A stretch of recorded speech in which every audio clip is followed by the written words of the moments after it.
기존 경인 관할이 양주라서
지난주부터 비 피해가 이어진 충청도에는 밤사이 태풍급 비바람이 불었습니다.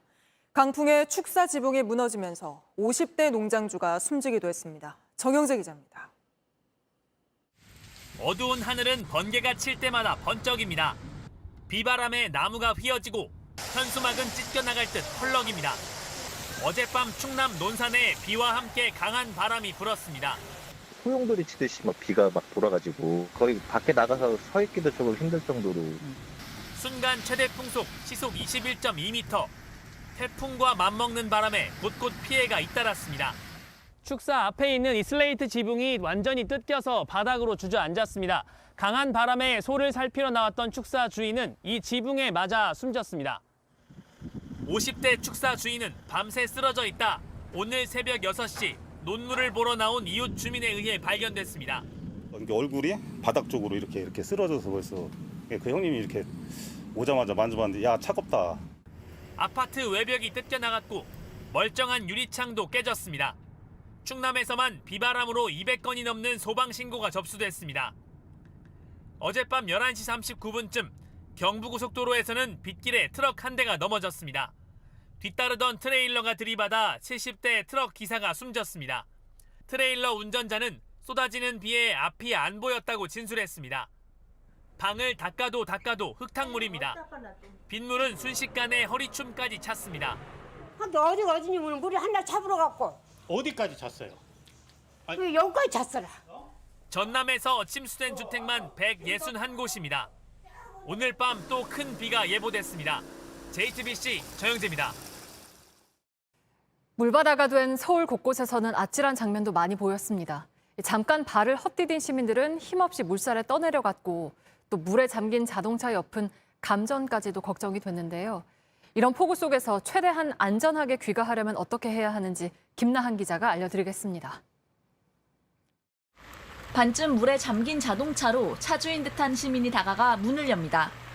오늘 새벽 서울 곳곳의 시민들이 침수된 자동차 옆에서 물살을 가르며 지나가야 했습니다. 혹시라도 감전 위험이 있지 않을까. 전문가들은 자동차보단 전신주와 공사장 근처가 더 위험하다고 조언합니다.